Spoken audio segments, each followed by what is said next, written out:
Good evening, everyone, and welcome back to our weekly chat program. I'm very happy because we have a very interesting guest today, Madeleine Hoke. Hi, Madeleine. Hello, Gulshan.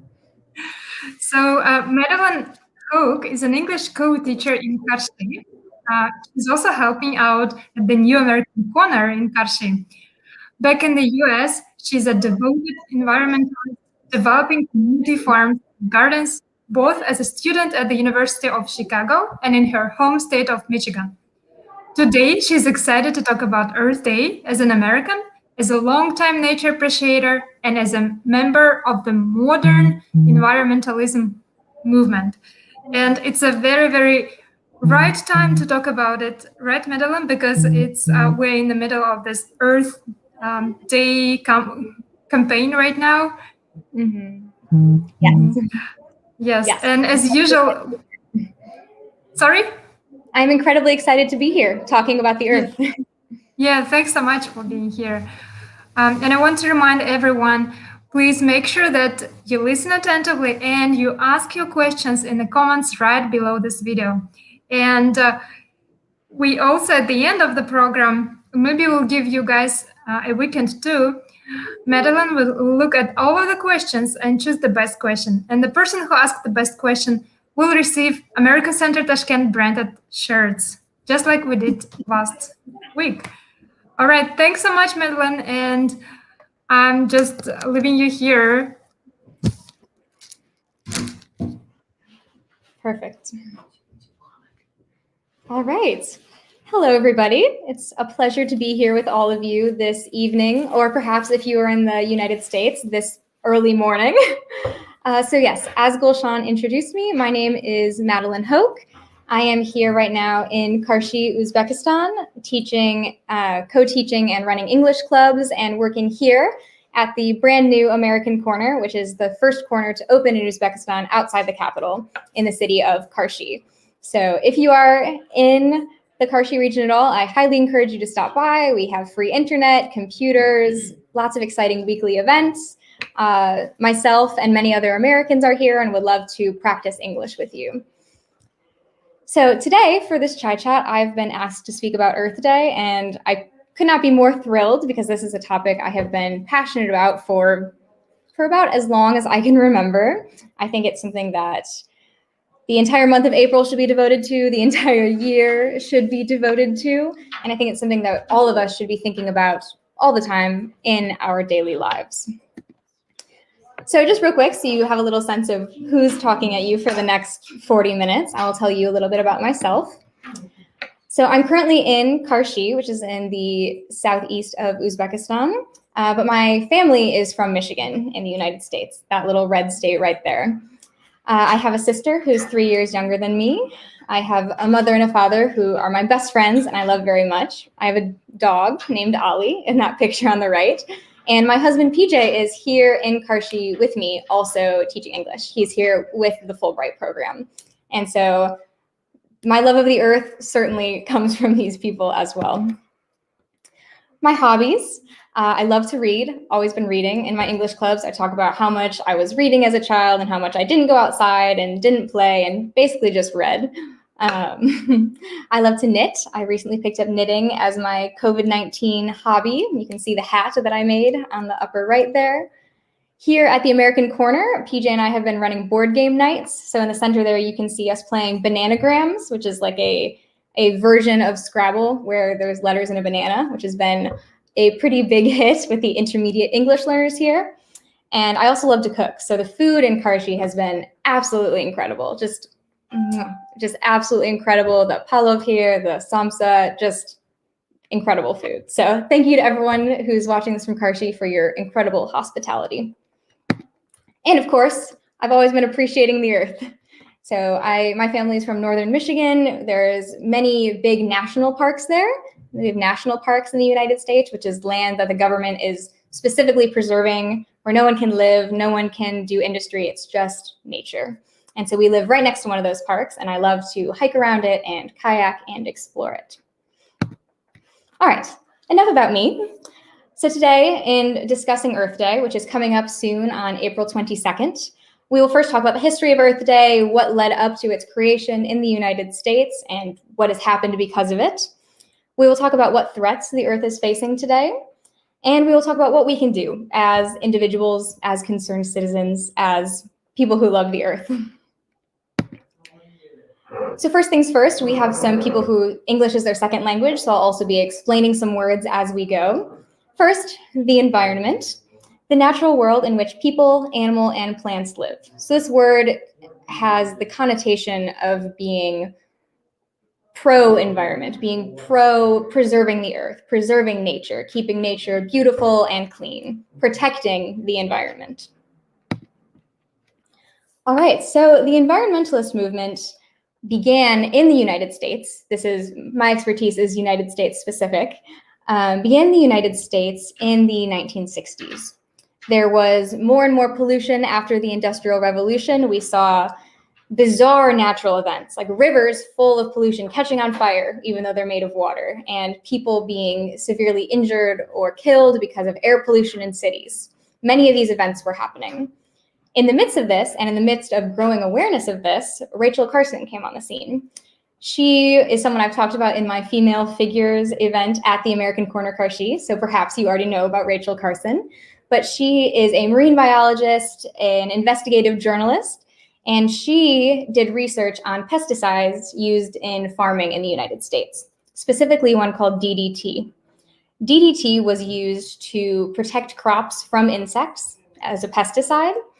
But the unfortunate side effect was that it was being carried up the food chain. So insects would consume the DDT, and then birds or reptiles would consume the DDT, and it would move continuously up the food chain. And the other issue is that humans were consuming these crops, this corn, these soybeans, these apples, and human tissue was collecting DDT. It's not good for insects or pests, and it also is not good for humans. And so Rachel Carson wrote her book, Silent Spring, in which she revealed this. It was, in a sense, an expose of the chemical pesticides that were being used. And this book was a massive hit. It was coming at a time in the United States when people were already becoming aware of these freak environmental accidents. People who all lived in one place near a chemical plant all falling ill. There was more and more incidents like this related to pollution in the United States. And so when she wrote this book about DDT, about the effects it was having on ecosystems, on animals, on house pets, on humanity, it really galvanized a countrywide environmental movement. That picture on the left is a statue of her in Massachusetts that I saw and was so geeked about, and I took a picture of it and have treasured that picture to this day.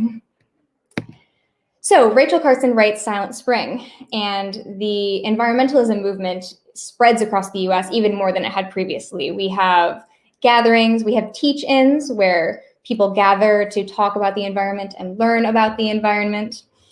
And all around the US, in big cities, in rural areas, people are talking more and more about the environment. That brings us to 1970. Senator Nelson, seen on the left, he worked as a senator and during his career was working to increase environmental awareness. And for most of the time he was attempting this, it simply did not have enough political clout.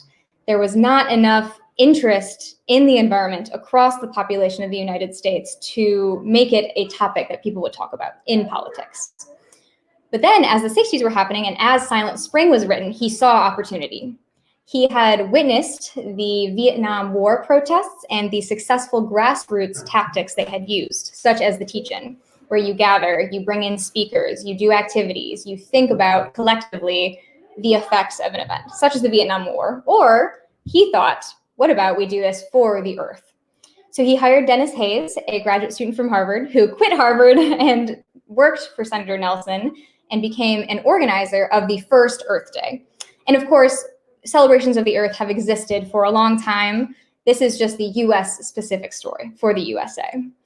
So Dennis, along with more teams of young people, worked on organizing the first Earth Day on April 22nd, 1970. You can see Dennis in the picture on the right. And what they ended up doing was teach-ins across the country. Big cities had rallies And on college campuses especially, this was a huge phenomenon in 1970. They specifically picked April so that the college students wouldn't be home for summer, so that the energy on college campuses could be used to put fire in this movement, to put fire in the first Earth Day. And for a long time, it was the largest gathering, collective gathering, that the United States had ever seen, the first Earth Day in 1970. So that brings us to Earth Day and how it began. Now, you know, we hit the 50th anniversary of Earth Day last year. And so, of course, there were many events planned, many big demonstrations, tree plantings, and other Earth appreciation. Because, as you may recall, in April of 2020, we were worried about some other things, mostly in lockdown. But now we are about to hit our 51st anniversary of Earth Day.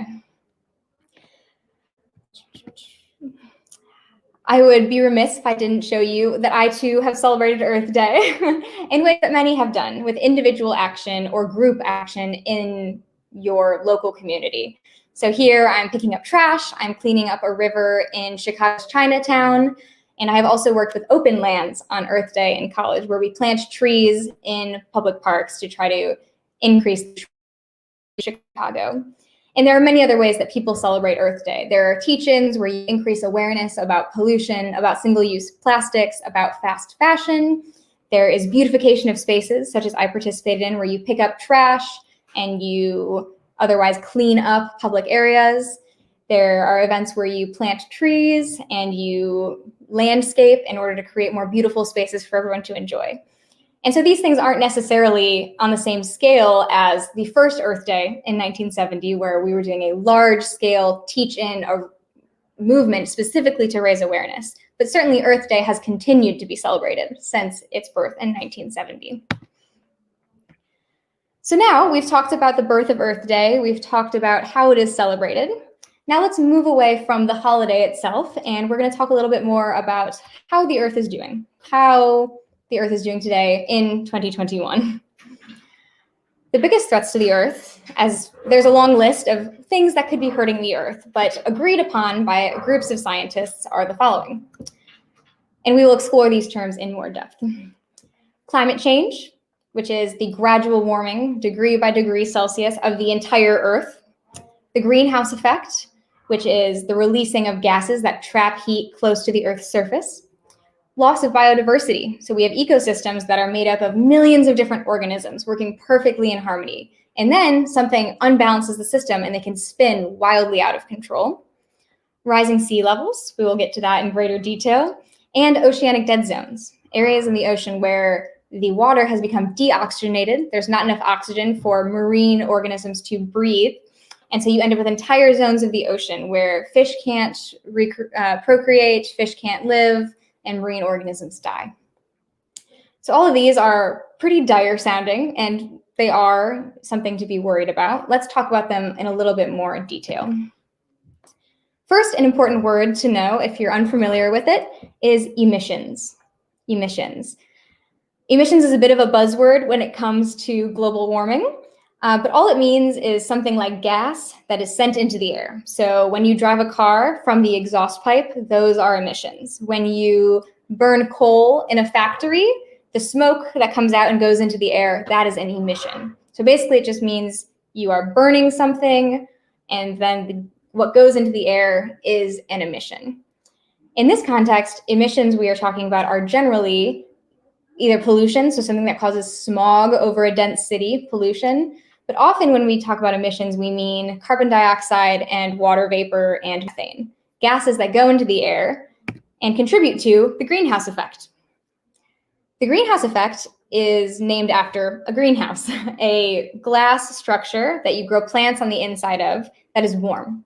Think of a car on a hot summer day. It is so much hotter inside the car than outside the car because light comes in, it bounces around, and it can't escape out the way it came in. So maybe it can come in the windows of the car, but it can't go out the windows. And so it turns to heat, from light to heat on the inside of the car. And it makes the car very hot. We've all touched a seat belt or a metal buckle on a hot summer day and been like, wow, that is incredibly warm. The same thing happens with our entire Earth. Sunlight comes in, and I should note, this is a good thing. If we did not have the greenhouse effect at all, the Earth would not support life and we would all be very, very cold. So sunlight comes in, it comes through the air, through our atmosphere, and it hits the Earth and it warms the Earth. Some of it bounces back, and some of it bounces all the way back out into space.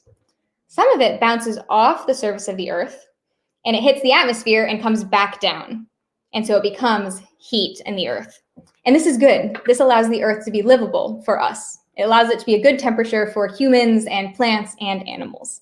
If all of the light hit the Earth and bounced off because we didn't have an atmosphere like Mars, the planet next to us, it would alternatively be very hot during the day and very, very cold at night, which is not good for supporting life at all. The problem with the greenhouse effect is that due to human activities, we have released more greenhouse gases. Greenhouse gases are water vapor. So yeah, even water, which seems harmful enough, if you have more water vapor in the air, it traps more heat. Carbon dioxide, which we release when we burn oil, gas, and wood, and methane, which is released from when cows fart and from different livestock activities. That releases methane. When we release those, less heat can bounce back into space. More of it stays on Earth. And so year by year, what we've seen scientifically since the Industrial Revolution, when we really learned how to manufacture and to burn oil and to burn coal, is the Earth every year is getting hotter and hotter and hotter.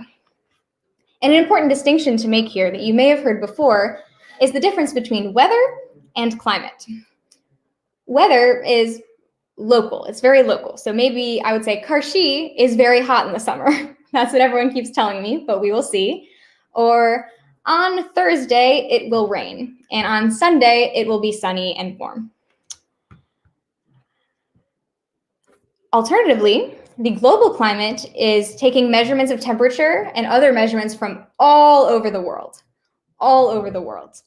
and saying, okay, on average, year by year, it only goes up by maybe half of a degree Celsius. But if that happens every year, gradually that leads to very big changes in the way that the Earth is able to exist, in the way that our ecosystems exist, and the way that humans exist on the Earth.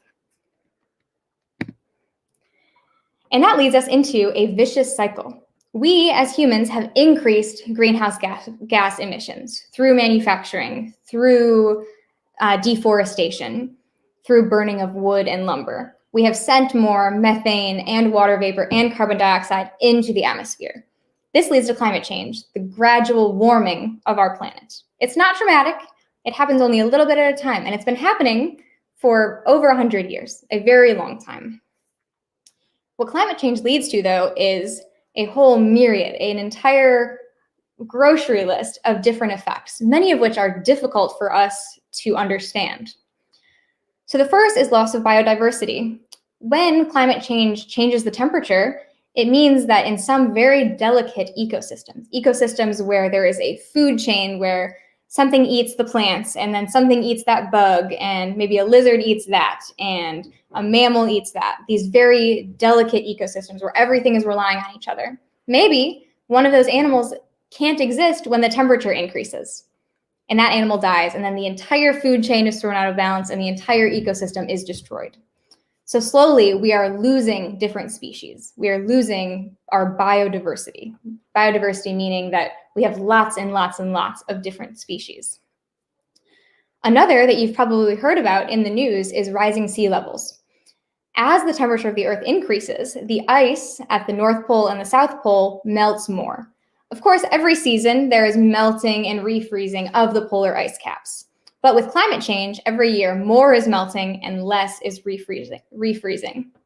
When that melting polar ice happens, the sea levels rise because when that water melts, it goes into the ocean.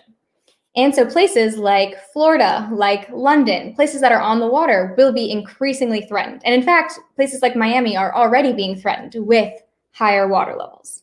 And unless climate change is stopped or reversed, eventually these places will be underwater.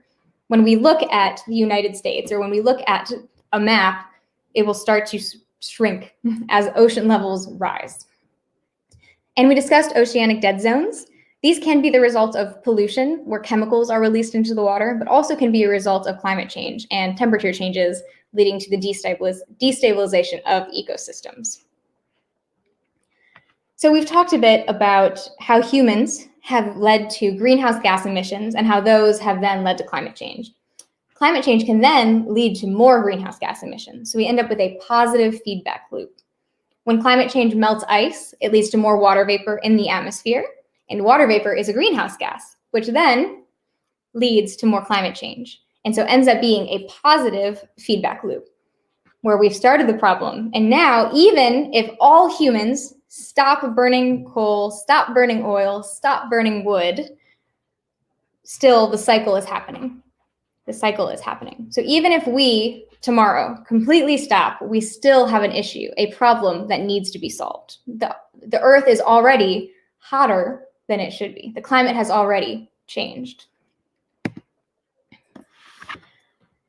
In this conversation about Earth Day, I've talked about things on a very big scale, climate change, the Industrial Revolution. These are all huge problems that are going to require worldwide efforts to fix, which I will talk about, because of course, this can all be incredibly frustrating to hear as an individual citizen. I'm like, okay, so yeah, the world is messed up. What can I do? Now I'm going to talk about some smaller examples of how Earth Day and climate change can be discussed. This slide says environmental racism and sacrifice zones. That's a lot of new terminology. Environmental racism is a form of systemic racism, which of course has been a huge topic of conversation in the United States in the last year. In environmental racism, communities of color are disproportionately burdened with health hazards, such as proximity to waste, to toxic waste, proximity to sources of air pollution, less proximity to green spaces and parks. In urban areas, that lack of green spaces actually increases the temperature of those communities in a measurable way. And then those communities have to spend more heating and cooling, and that leads to more pollution in those communities. So there is many different factors that can be part of environmental racism. So these maps, let me talk you through them.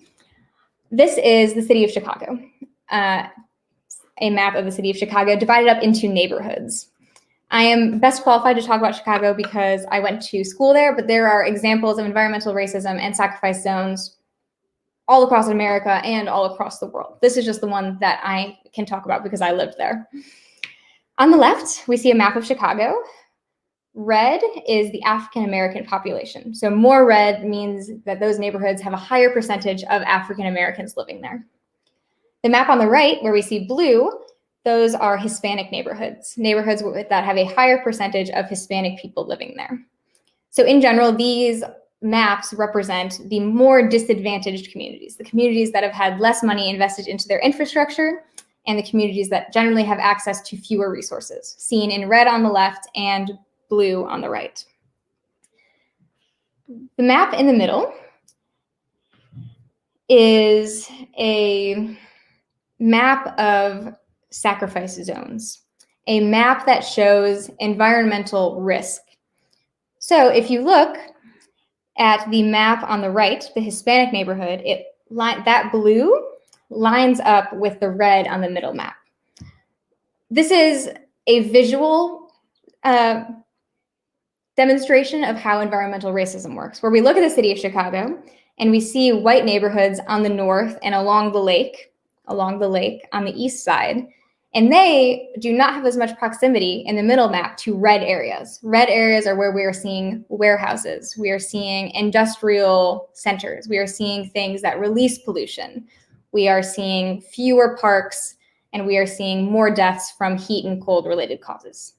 So when we look at these maps, we see that this red in the center map is lining up with vulnerable communities in the African American map on the left and the Hispanic map on the right.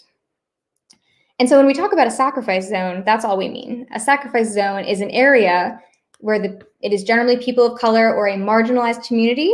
And into these communities, we move factories, we move storage for toxic waste, we move storage for nuclear waste, we take parks out of those areas in favor of parking garages.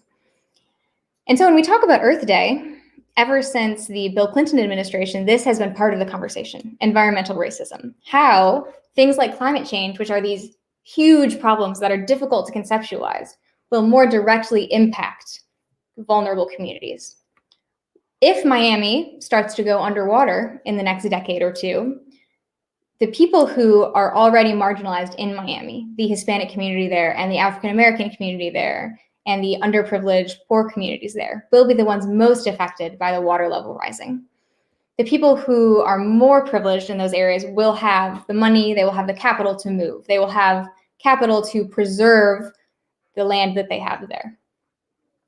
And so as climate change progresses, as we live in a world where we have to more and more face the reality of mitigating these effects, it's important to remember that it will affect people who are already being more affected. So people who are more affected by industrialization and pollution will also be more affected by climate change. And additionally, a more recent example, because some of those things sound like, okay, this has been happening for a long time, maybe there's many other factors involved, and of course there could be. Here, this is a case study in the last year.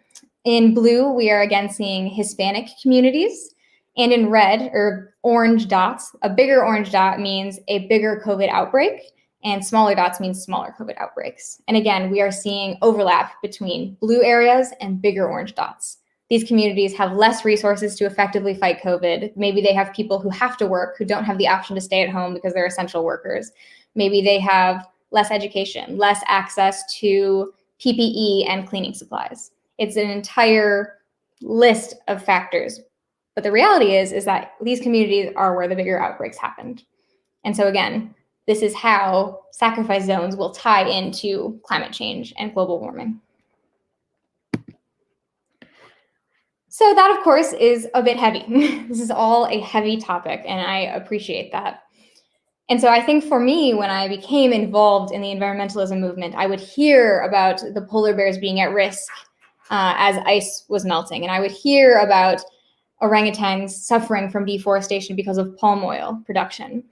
And it's, I think, the natural response for so many people is to say, what can I do? I care about this. I am interested in this earth we live in. I want to live as a person who is thinking about the earth, as a person who wants to help.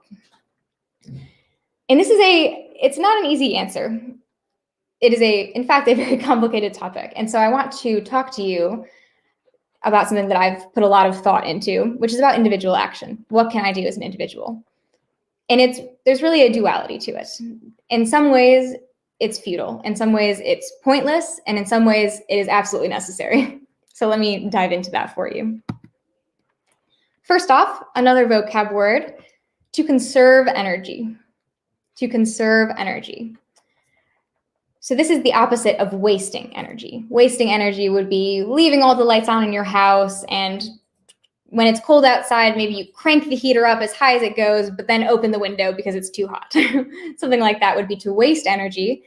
To conserve energy would be to use less energy, to try to only use the energy that you need and not use any more than that. And so this is a classic example of individual action to protect the earth, actively conserving energy in your home, in your business, in your life. So let's talk about what some of the individual actions to reduce footprint are. These are ones that probably you could pull to the top of your head pretty quickly, but this list is actually from the Environmental Protection Agency's website. The Environmental Protection Agency is the US office dedicated to protecting the environment. And so on their website, they say, here are 10 ways at home you can reduce your footprint. And footprint is also a buzzword in these conversations.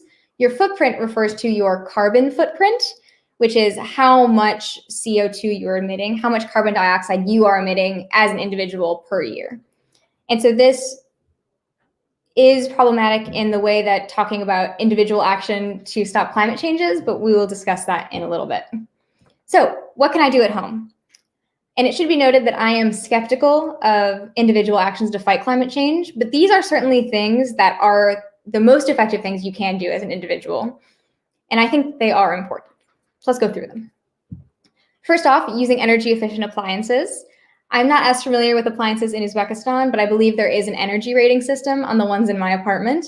And in the United States, you can look for things that are Energy Star marked. So light bulbs, washers and dryers, refrigerators, dishwashers, they will all pass a certain test and become Energy Star marked, which means that they are energy efficient.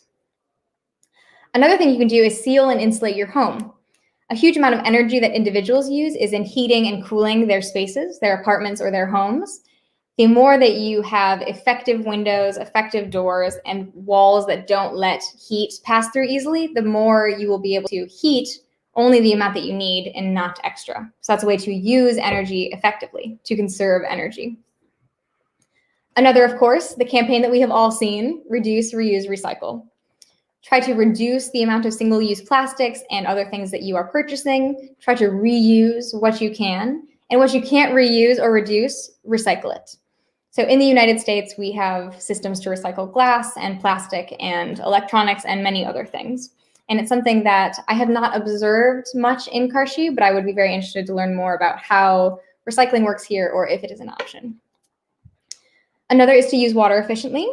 The energy that it takes to produce clean water and warm the water is a not insignificant amount. And so using water efficiently, not using extra, using it only what you need is a huge step you can take at home. Another is composting.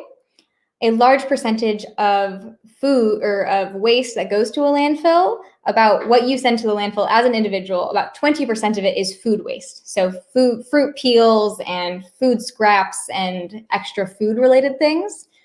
Those, if you are able, you can compost. So on the right is a picture of my compost bin from my house in Michigan.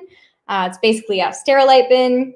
You cut some holes in the bottom and you dig a hole in the ground and you stick it in and you fill it with food scraps and you fill it with leaves and sticks. And every once in a while you add a little water and mix it around and all the bacteria and the worms and the bugs will break down the food and you end up with really nutrient-rich dirt that you can use to fertilize if you are growing plants in your backyard or if there is like any sort of community garden, you can use this now as fertilizer. So that's composting. I think it's a wonderful practice, but of course it will not stop climate change or stop pollution on its own. And the last point that the EPA makes is to use green power. All this means is that you purposely purchase power from your electricity company that comes from a green source. You say, I want power that has been generated by wind power or sun power. And that's something that you can specifically purchase. The alternative is, of course, having your own solar panels or wind turbine, which is a large investment, an expensive investment, but is another way to use green power at your home. So all of those things, all of those individual actions, I do them, I believe in them. I think that they are a really important way to tie yourself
Oh, okay. One sec. Hi, Gulshan. Can you see me?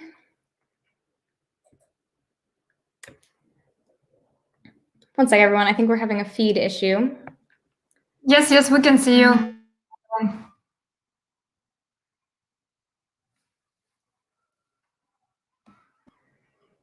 Okay, I think. Yeah. Okay, now we can hear you. You disappeared for some time. Okay, let me make sure that we're all back online and then I will continue.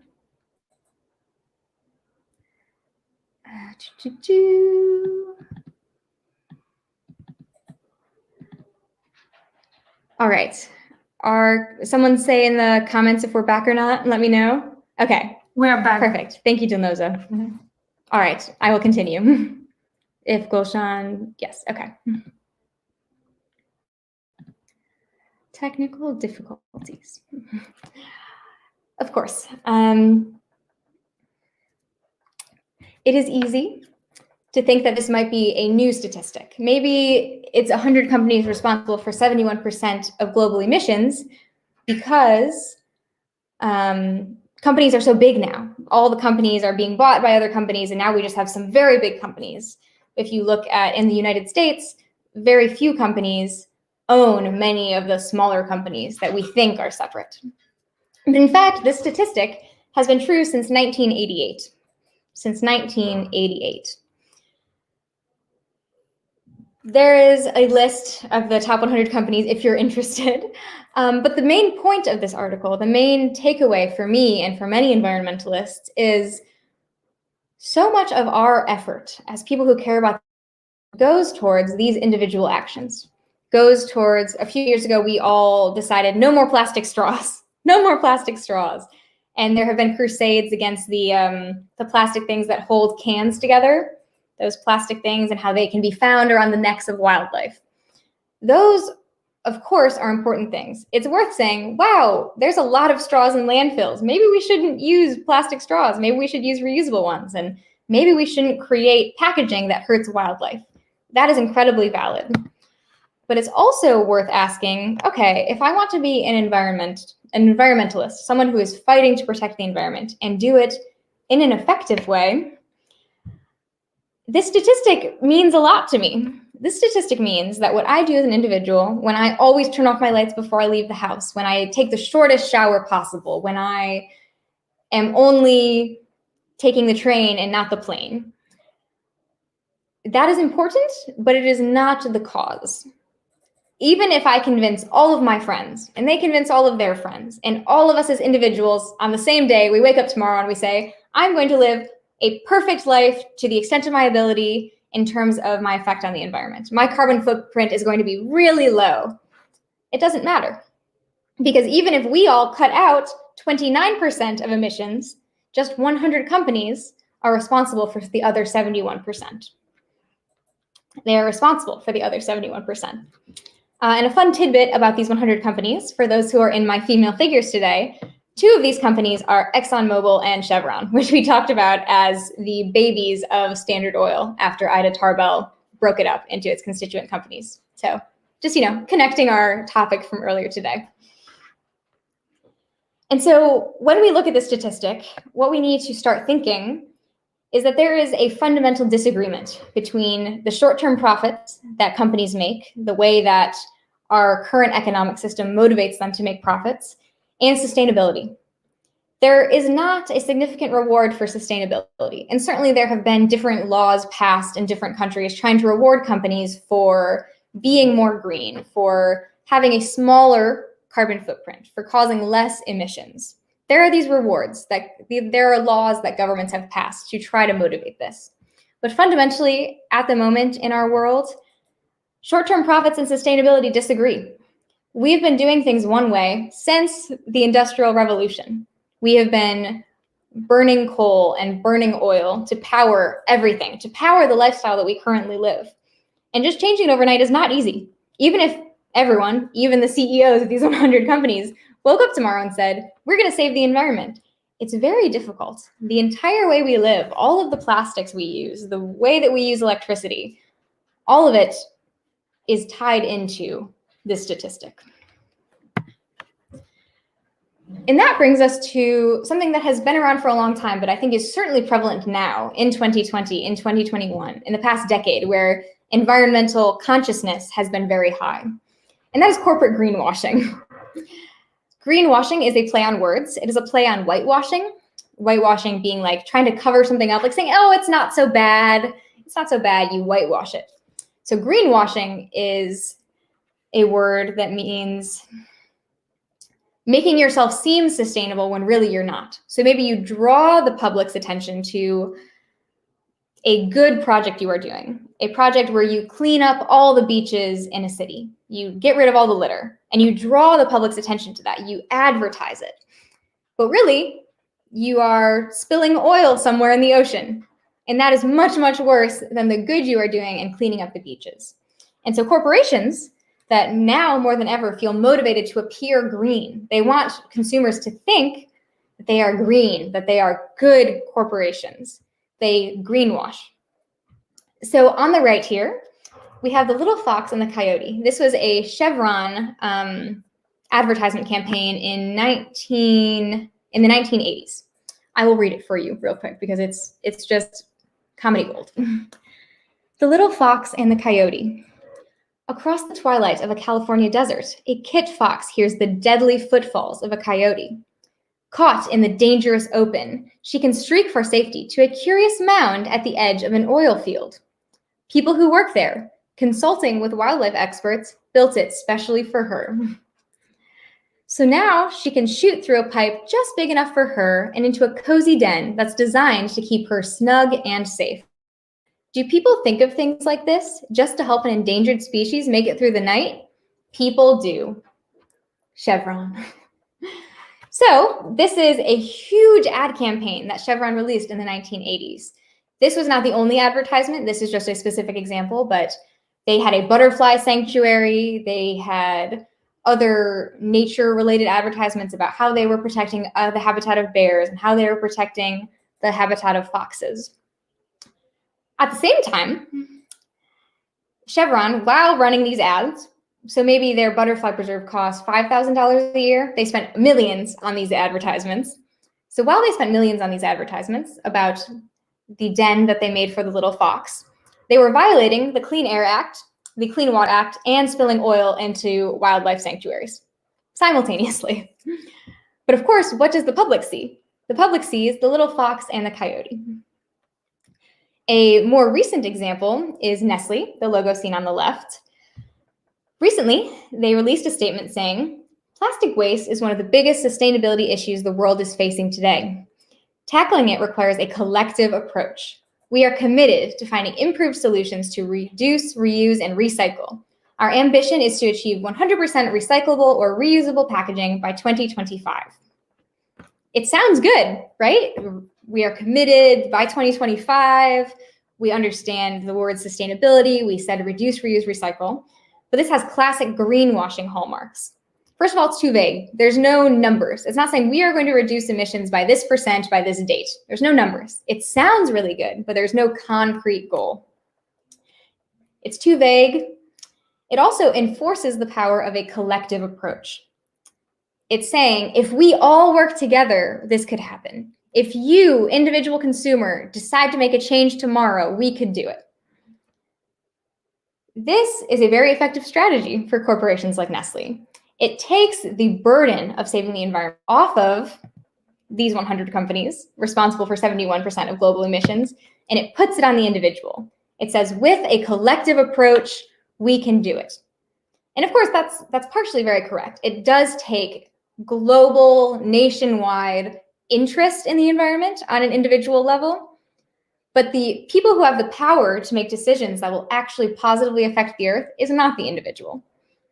It is the CEO of Nestle who released that statement. It is companies like Chevron. And so this greenwashing is something that is a large concern today because a recent statistic showed that 66% of global consumers will pay more for sustainable. I think with millennials, that statistic goes closer to 75%. So corporations and companies have a monetary interest in appearing very environmental and appearing very green. They are very interested in seeming that way. And so it's good to know as educated consumers that, of course, we want to pressure corporations and companies into being more green, but we also want to make sure that they are truly being more green. Because Nestle is releasing a statement like that, and that has been taking water for years out of places experiencing drought and taking water off indigenous land without a permit. So it needs to be balanced. What are they saying? Then what are they doing? All of that, again, is heavy. It's difficult topics because, again, you return to, I am only an individual, and I struggle with this very often. I'm only an individual, but I care so much about the earth. I care so much about making it a better place for my children and grandchildren and great-grandchildren. And so what I would like to bring you back to as sort of a positive spin on the end of this presentation is let's remember the 1960s in America, in the United States. There was pollution. There were environmental problems. There were pesticides inside humans from on the corn we were eating. And Senator Nelson tried for such a long time to increase environmental awareness, to get things passed through Congress that would protect the environment. And he wasn't successful. And then as things got worse, as Rachel Carson wrote her book, Silent Spring, as awareness increased, we had the political power. We had the political power to create the EPA, the Environmental Protection Agency. And in that next decade, we created the Clean Air Act, the Clean Water Act. We created laws that protected wildlife habitats. And so while I think that making sure you turn off the lights every day isn't going to save the earth, I think it does make you think every day about the environmentalism movement, about protecting the earth. If every day you think about it, you talk to your friends about it, it's something that you don't devote your life to, but it's always on your mind, then eventually it becomes on everybody's mind. As we educate the next generation of leaders, as we create our societal consciousness, if you are thinking often about how you can make in your small individual circle, you can make positive changes. If more people think about that, we have political power eventually to make big changes, because global warming and climate change are going to need big worldwide changes for any effect to be seen. Individuals can't do it, but awareness and education can. So I invite you to remember the 1960s in the United States. All right, we are approaching the end, so I just want to chat really quickly about different environmental things that are happening right now across the world. In the United States, the Biden-Harris administration has made concrete commitments. They are committed to achieving a carbon pollution-free power sector by 2035 and putting the United States on an irreversible path to net zero emissions by 2050. So by 2050, we will not be putting out more carbon dioxide than we are taking in. That is their commitment in the United States. The Paris Climate Agreement was something that the United States had withdrawn from briefly, and we rejoined it. The galvanizing idea of this Paris Climate Accord is that if many big countries from all over the world commit together to holding their companies accountable, then we can make positive change for the earth. In Uzbekistan, wheat agriculture is, of course, much of the economy of this country, wheat and cotton agriculture. And the country, along with the United Nations, has done a ton of incredible work on diversifying the crops, on farming the wheat more sustainably. And already there have been marked improvements in biodiversity and in how much water needs to be used. Less water is being used, but we are getting more wheat out of it. And so incredible work has been done in this country. And recently, you may have seen on the news, in France, they just banned domestic flights, short flights.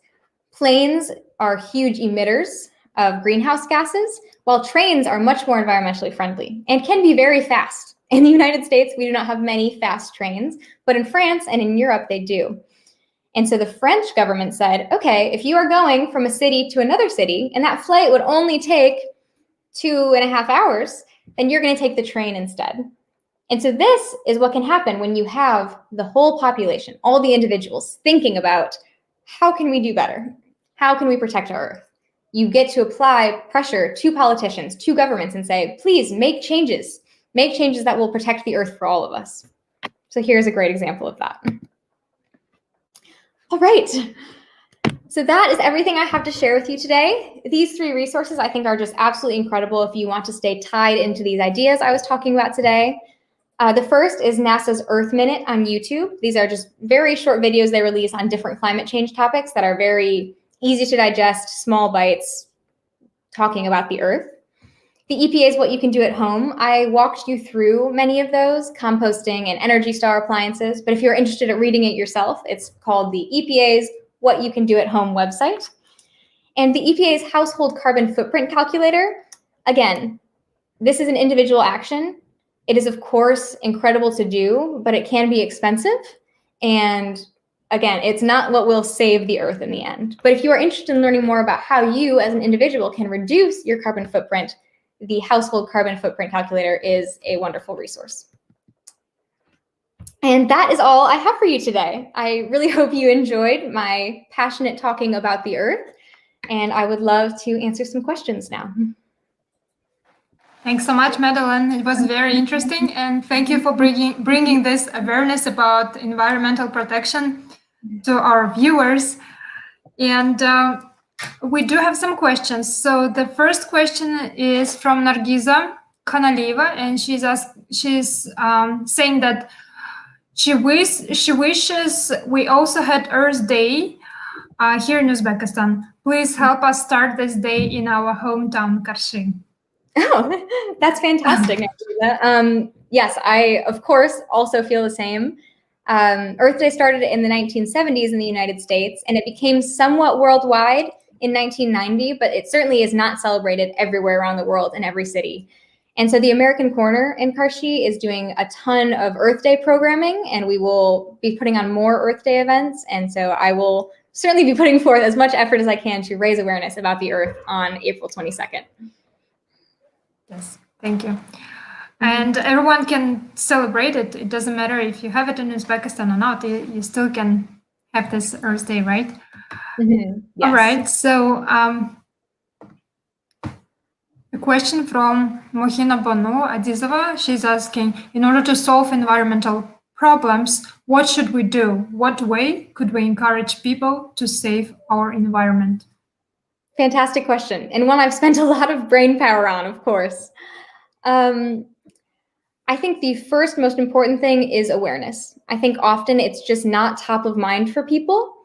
And so especially if you are on a college campus or if you work at an office, just trying to organize a meeting, a place where you sit down and you all talk about, this is the problems facing our environment. This is specific what our country and our workplace is experiencing, and trying to get people tied in on an individual level. This is all very difficult. There are many organizations in the US that are struggling to answer this exact question. How can we get people interested and excited, and how can we translate that into actual change? And so I don't have the answer myself, but I think it starts with awareness and education. So those resources I shared, like NASA's Earth Minute on YouTube, those are great resources where you organize a meeting, you watch some of those, and you discuss. And so the wider you can spread that and the more and more people you get interested, the more you will be able to influence elected officials to say, hey, we are all incredibly interested in saving the Earth. This needs to be one of your priorities. Okay, thank you. So Andy Murphy is asking, can you give example of 100 companies that are responsible for 71% global emissions? Which companies they are? Yes. I know you mentioned some of them. Let me open that link real quick and then I will show you.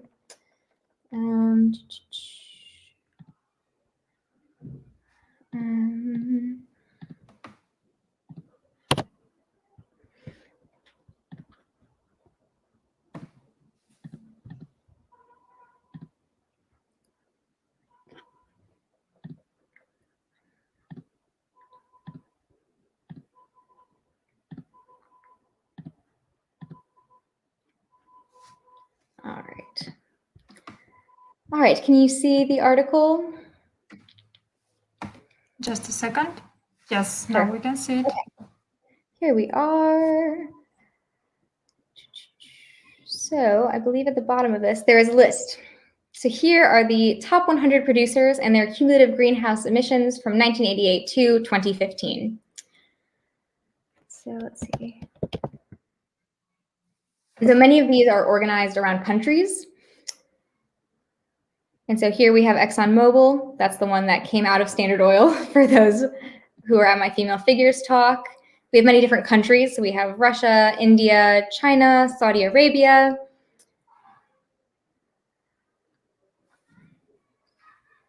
Yes. So I hope this is informational. But yes, if you want to see this yourself, this is called Just 100 Companies Responsible for 71% of Global Emissions. And so if you research this article, you will be able to find this list. And I believe there is a more detailed PDF telling you about more details about their emissions. All right, thank you. So next question is from Dilnara Aripova. She's asking, individual awareness is very important, but governments need to be involved in problem solving. Governments have much power than an average individual, but it is still important for every and each person to unite and make changes. How can I, as a student, make some change in my community? Yes, fantastic question, Dilnara. And this is something that I thought about a lot as a student when I was at the University of Chicago, feeling like I wish I could just make the government understand how important this is. Like, these are the people that have the power to make the changes that I can only dream about. Yes, and so then it becomes complicated and political, but as a student, I think you are at the center of a group of people who are very likely to be committed.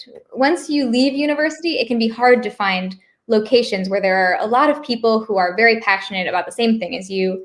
And so I think when you are in university, you can find people who also are incredibly passionate, who are interested in organizing with you in order to make changes happen. And so I think on university campus, a similar answer to what I said before is I think using resources that are online, which I can also send to Gulshan after this and distribute, which is like NASA's YouTube Earth Minute, finding things like that. There are tons of resources online that give you talking points, that help you raise awareness, that maybe you can do a poster campaign on your university. And then when people are interested, you have them come to a meeting and you discuss, okay, as students, how can we increase environmental awareness in our community? How can we do a letter writing campaign to our local elected official? And you find ways to increase awareness so that more and more students, more and more professors, more and more people are committed to making these changes. And then you have those people make their voices heard to your local officials. So in Chicago, we maybe would want the mayor to know. And in Karshi, maybe local officials, you could write letters to them, you can invite them to come speak at your university and then have a question and answer session. Things of that nature help bring your concerns up a level to people who have the power to make changes. Wow, great ideas. All right, question from Dilmaza Mardanova. Do you think meat production is more guilty than all cars, planes about releasing CO2 because farm animals produce CO2? That's an incredible question. Yes. Certainly in the United States, when we talk about vegetarians and vegans, many of their reasons for not consuming animal products is because of the pollution. There are many different reasons people make that decision, some for moral reasons and some for health reasons, but a large chunk of them are making that decision because they feel that the pollution from growing animals and eating animals is significant. In my opinion, from the research I've done, and I believe this is still correct, cars and planes are much more of a culprit in CO2 emissions than meat. Certainly, when we think about in America, the large scale production of like how many cows we have in the United States that we are feeding and that are releasing methane and CO2 every year, it is certainly not insignificant. And if you want to make individual changes, a dietary change is certainly high on the list of things you can do that will protect the earth. Taking out meat, taking out eggs, taking out cheese. Vegetables in general have a much, much, much lower carbon footprint. Their CO2 emissions are much lower. But in general, transportation, especially planes and cars, are a worse culprit than meat. Thank you. So we have Dilnora Azimova, who is a journalism she's part of a journalism courses. She's asking, would it be possible to interview you via email or Zoom? Yes, I would be absolutely delighted. I see your email. I will email you after this and we can set up a time to chat. Thank you. And Andrea Salzman, she's saying, excellent and very thorough presentation, Madeleine. Lots of good insights for raising the environmental awareness. Well done. Are you personally able to do any reducing, reusing, recycle here in Uzbekistan? That's a fantastic question. Oh, sorry.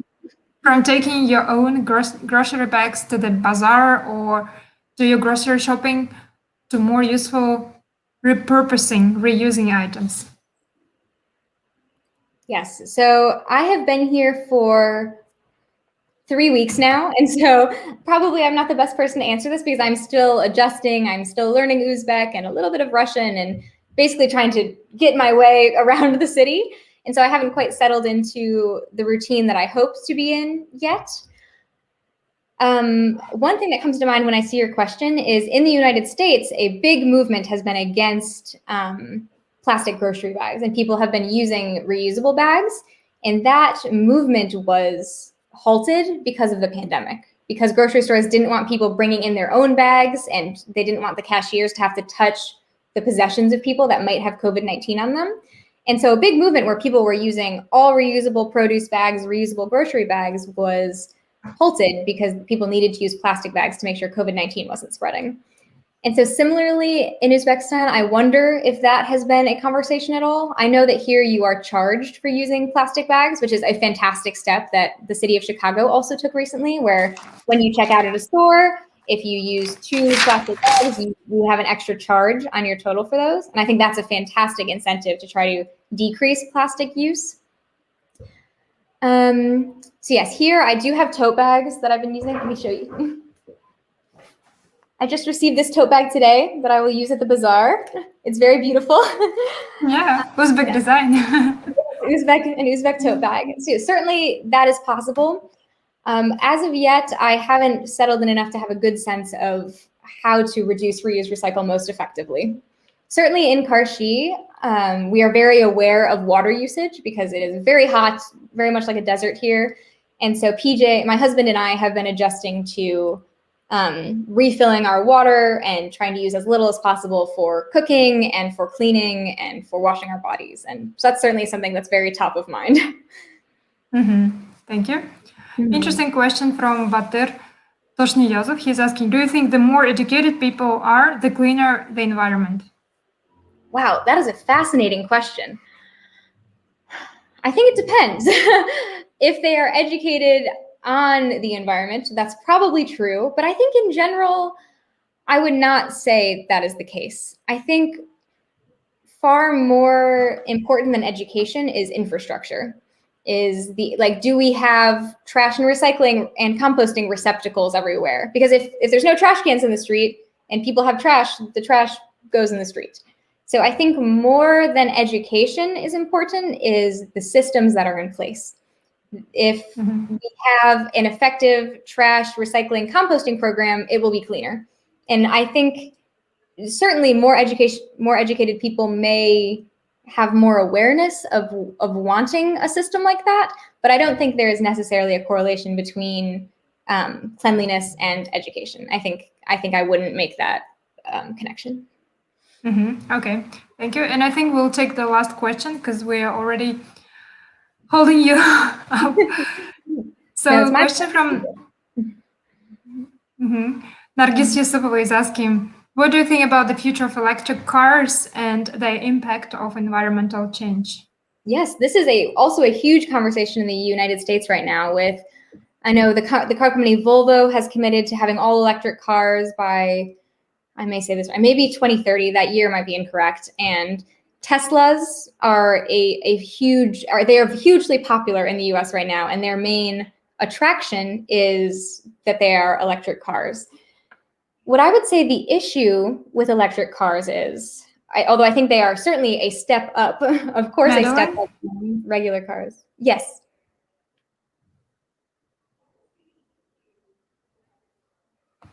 Oh, sorry, Gulshan, did you say my name?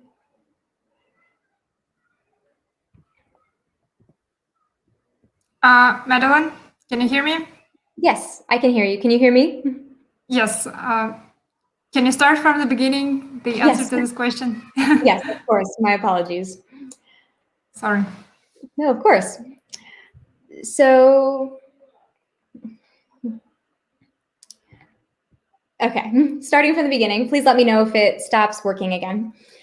I think the issue with electric cars, although I certainly believe they are a step up from gas-burning cars, the issue with electric cars is that while the car itself may be emission-free, maybe it has a battery and you plug it into a charger and so it does not release emissions, we have to ask where the electricity is coming from.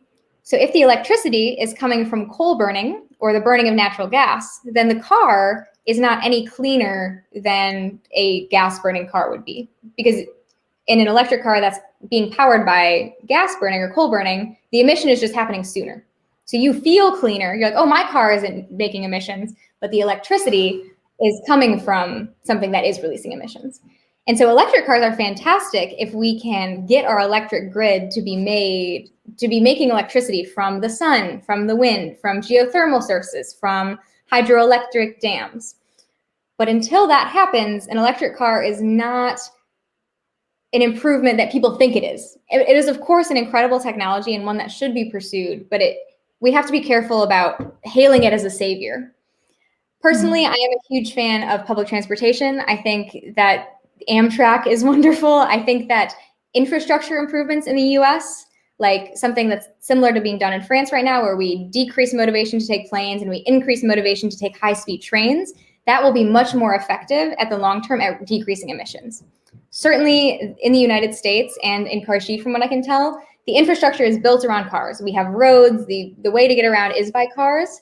And so the best way to reduce emissions in a space like this, where we can't do public transportation very effectively, is to have electric cars and to have the electricity come from a clean source. Mm-hmm. Yeah. All right.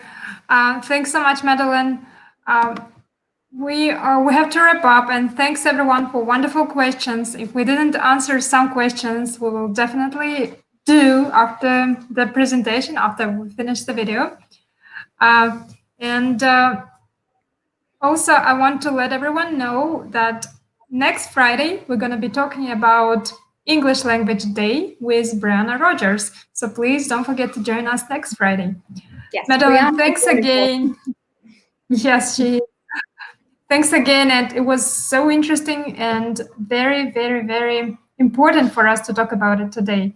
Thanks so much for your time. Of course, my pleasure. It was so nice to meet everybody. Thank you. Bye-bye. Bye.